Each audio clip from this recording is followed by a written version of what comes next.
कई बार इंसान अपनी पहचान बताने से पहले 100 बार सोचता है, क्योंकि उसे पता होता है कि लोग नाम से नहीं, काम से जज करते हैं। शायद इसी डर की वजह से मैंने कभी किसी को नहीं बताया कि मैं क्या करती हूँ। लोग बस इतना जानते थे कि मैं पूजा रोज सुबह बहुत जल्दी निकल जाती हूँ और शाम को थक कर घर लौट आती हूँ। कोई नहीं जानता कि रास्ते में मैं क्या देखती हूँ, कौन से लोग मुस्कुराकर निकल जाते हैं और कौन अपनी तकलीफ छुपाकर अपने कमरे में लौट जाते हैं। मैं पूजा एक हॉस्पिटल में सफाई का काम करती हूँ। वही हॉस्पिटल जहाँ रोज कोई उम्मीद लेकर आता है और कोई अपनी आखिरी सांस छोड़कर चला जाता है।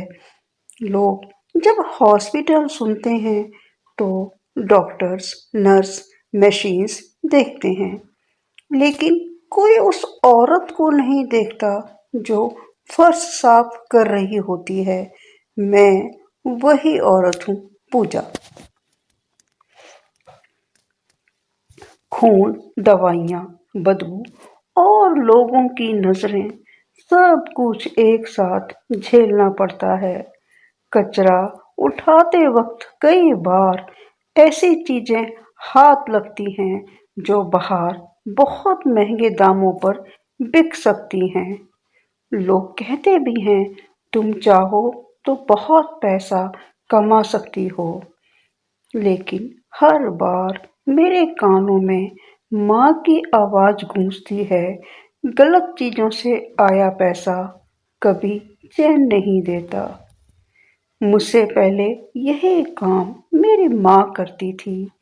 वही हॉस्पिटल, वही यूनिफॉर्म, वही झाड़ू। माँ कभी थकान की शिकायत नहीं करती थी। वो कहती थी, काम छोटा नहीं होता, नजर छोटी होती है।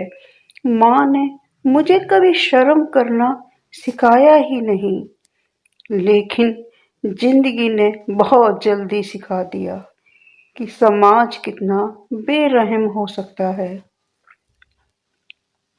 हर सुबह 4:30 बजे उठना, यूनिफॉर्म पहनना, जल्दी से ब्रेकफास्ट करना और हॉस्पिटल पहुंचते ही पेशेंट्स और स्टाफ के बीच नेविगेट करना, ये सब मेरी दिनचर्या बन चुकी थी। अलग अलग वार्ड्स में सफाई, स्पिल्स को संभालना, लेफ्ट ओवर मेडिसिन्स को शॉर्ट करना और पेशेंट्स की छोटी छोटी रिएक्शंस को नोटिस करना। हर चीज मुझे मानसिक और शारीरिक रूप से थकाती थी, लेकिन ये सब मेरे लिए सिर्फ काम नहीं था, ये तो मेरी दुनिया थी। लंच ब्रेक में मैं अक्सर अकेले बैठकर माँ की यादों में खो जाती। उनके शब्द, उनकी सीख मेरे कानों में गूंजती रहती। कचरे में भी काम की चीज ढूंढनी पड़ती है, सिर्फ पैसों के लिए नहीं, जिंदगी के लिए। इवनिंग शिफ्ट में टायर्ड बॉडी के साथ भी मुझे अलर्ट रहना पड़ता था, क्योंकि हॉस्पिटल में हर छोटी गलती बड़ी समस्या बना सकती थी। पेशेंट्स की छोटी विक्ट्रीज देखकर मुझे अंदर से सुख मिलता था, लेकिन कभी कभी डर भी। शादी के बाद जिंदगी और मुश्किल हो गई। घर में मैंने समझा, कुछ घरों में बहू नहीं मदद लाई जाती है। दिन में हॉस्पिटल, रात में घर, दोनों जगह मेहनत और दोनों ही जगह चुप्पी। धीरे धीरे मैंने ये सीख लिया कि इस घर में मेरी आवाज से ज्यादा मेरी मेहनत की जरूरत है। हर बात में ताने थे, सवाल नहीं, पर महसूस होता था। तुम कहाँ से आई हो? क्या करती हो? कौन सी फैमिली से हो? कई बार मन करता था कि चिल्ला कर कह दूं, सफाई करना गंदा काम नहीं है। गंदा इंसान वही है जो इंसान को इंसान ना समझे। लेकिन मैं चुप रहती थी। चुप्पी मेरी आदत बन चुकी थी। धीरे धीरे मैंने यह सीखा कि कई बार चुप रहना ही सबसे बड़ी ताकत होती है। रात को जब मैं अकेले बैठती तो मैं पूरा दिन दोबारा जीती। हॉस्पिटल की आवाजें, पेशेंट्स के चेहरे, माँ की यादें, ससुराल के ताने। एक दिन हॉस्पिटल में एक इंसिडेंट आया। एक पेशेंट की जान नहीं बच पाई। फैमिली का गुस्सा स्टाफ पर निकला। किसी ने मुझे भी धक्का दिया, चिल्लाया, तुम लोग कुछ नहीं करते। उस दिन मैं वॉशरूम में बैठकर बहुत रोई, लेकिन उसी रोने ने मुझे भीतर से मजबूत कर दिया।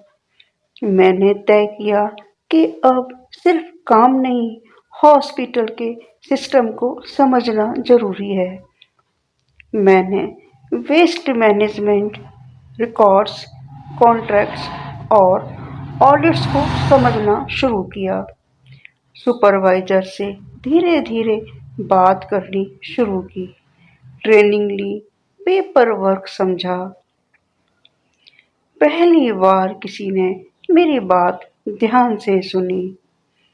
मैं शिकायत नहीं कर रही थी, मैं सॉल्यूशन बता रही थी। कुछ महीनों में मुझे ट्रेनिंग प्रोग्राम के लिए सेलेक्ट कर लिया गया। खुशी कम और डर ज्यादा था, क्योंकि सास और घर वालों को हॉस्पिटल में मेरी तरक्की पसंद ही नहीं आई। ट्रेनिंग के दौरान मुझे एसी रूम में बैठने का मौका मिला। फाइल्स, पेन मेरे हाथ में थे।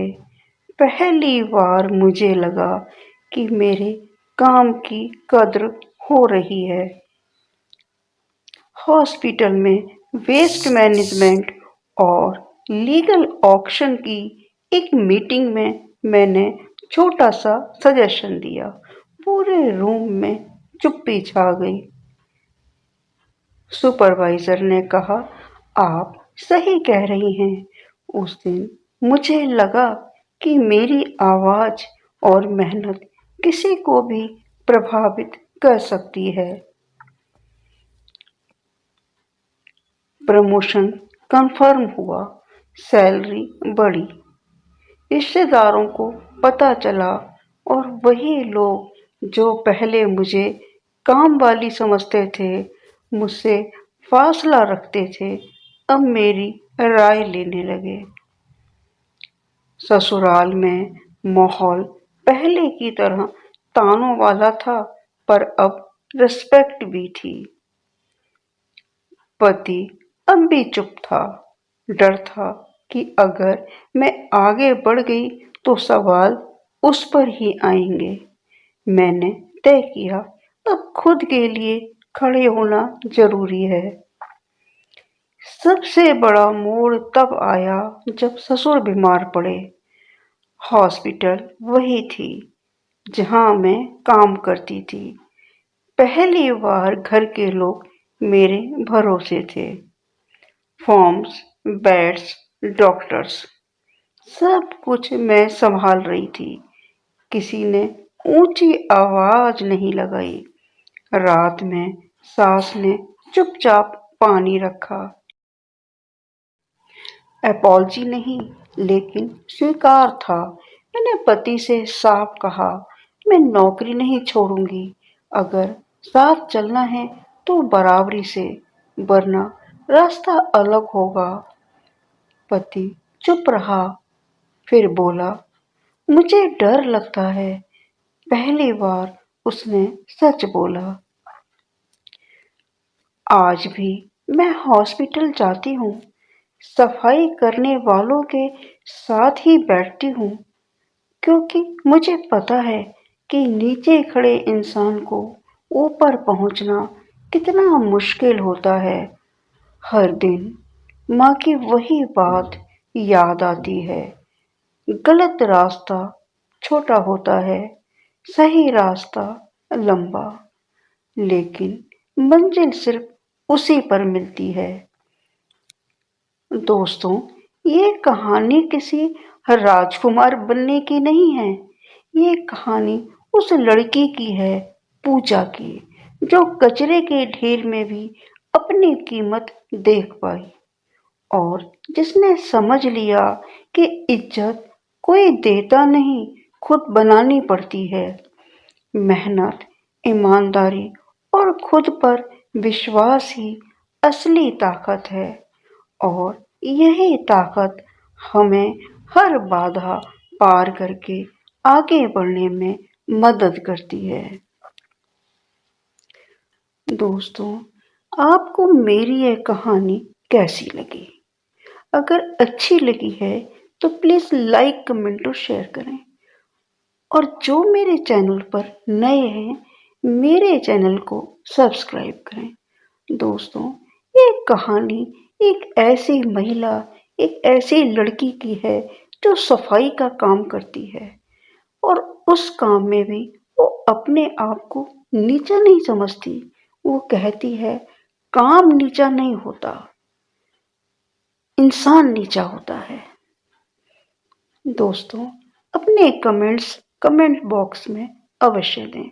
आपके कमेंट्स का मुझे इंतजार रहेगा। नेक्स्ट वीडियो में शीघ्र मिलते हैं। धन्यवाद दोस्तों।